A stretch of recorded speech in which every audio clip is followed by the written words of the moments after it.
ओम यो हो वै श्रीरामचंद्रः स भगवान् अद्वैतपरमानन्दात्मा यत्परब्रह्म भूर्भुवः स्वः तस्मै वै नमो नमः। ओम। मेरी प्रिय आत्माओं, पहले आप लोग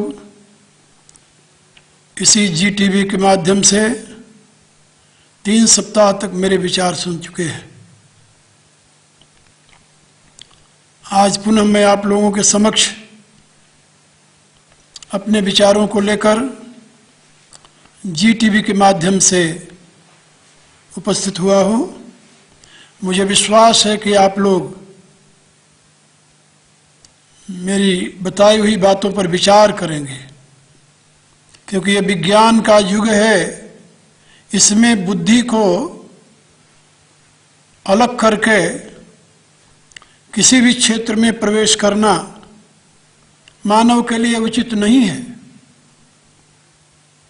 धर्मशास्त्र भी आपको यही आदेश देता है कि आप अपनी बुद्धि को विशुद्ध बनाइए और उस विशुद्ध बुद्धि के प्रकाश में ही आपका जीवन विकास की दिशा में अग्रसर हो सकेगा, अन्यथा नहीं। जीवन के विकास की प्रक्रिया में प्रमुख स्थान सदाचार का है। यदि आप सदाचरण से विमुख हैं तो आपका जीवन उन्नत नहीं हो सकता। आप जिस स्थिति में हैं, जिस स्थान पर हैं, जिस अवस्था में हैं, इससे ऊपर नहीं उठ सकते। और सदाचार ही धर्म का यथार्थ स्वरूप है। हमारे यहाँ धर्म को सदाचार के रूप में ही स्वीकार किया जाता है, जो कि अमृतमय धर्म बताया जाता है। गीता के 12वें अध्याय में भगवान ने धर्म को एमे धर्मामृतमिदम् ऐसा कहा है। यह मेरे द्वारा प्रतिपादित धर्म अमृतमय है। अमृतमय का अभिप्राय होता है कि इस धर्म का अनुष्ठान करने वाला मरने के बाद अमृत का पात्र नहीं बनता। इस धर्म का अनुष्ठान करने वाला जीते जी अमृत का भाजन बन जाता है। यही इसका वैशिष्ट्य है। इसलिए आप धर्म का जो मूल आधार सदाचार है, उसका अपने जीवन में अनुकरण करें। और सदाचार की प्रतिष्ठा विशुद्ध बुद्धि के प्रकाश में होगी।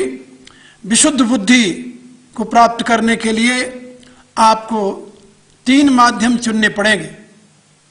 सबसे पहले तो जैसा कि वेद का निर्देश है, आहार शुद्ध सत्व शुद्धि। आहार की शुद्धि से बुद्धि की शुद्धि होती है। दूसरा माध्यम है परमात्मा का चिंतन, सुमिरन, ध्यान। परमात्मा से युक्त होने पर ही शुद्ध बुद्धि की उपलब्धि होती है।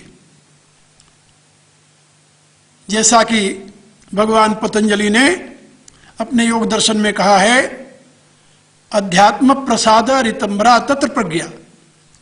अध्यात्म प्रसाद के प्रकाश में ही ऋतंबरा नाम की प्रज्ञा प्राप्त हो सकती है।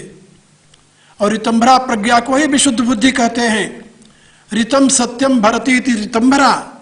जो बुद्धि सत्य से परिपूर्ण है उसे ऋतंबरा बुद्धि कहते हैं। और वह बुद्धि आपको अध्यात्म प्रसाद से प्राप्त होगी।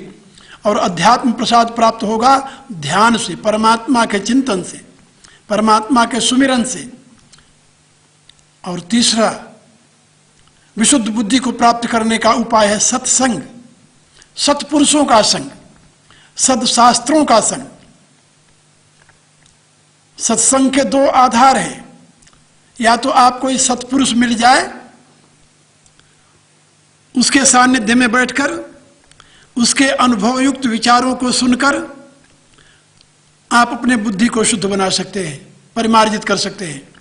यदि आपको ऐसा सौभाग्य नहीं मिला तो आप सत्शास्त्रों के अध्ययन से अपनी बुद्धि का परिमार्जन कर सकते हैं।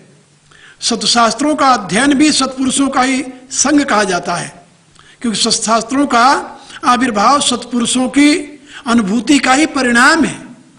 ये बात याद रखिए। कोई भी शास्त्र ऐसा नहीं है जिसका रचयिता पूर्ण प्रज्ञ कोई तत्वदृष्टा महापुरुष न रहा हो।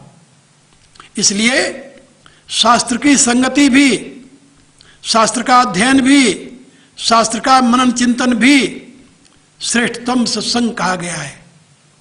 सत्पुरुषों की संगति भी श्रेष्ठतम सत्संग है, और सत्य जो परमात्मा है उसका चिंतन ध्यान, ये भी सत्संग है।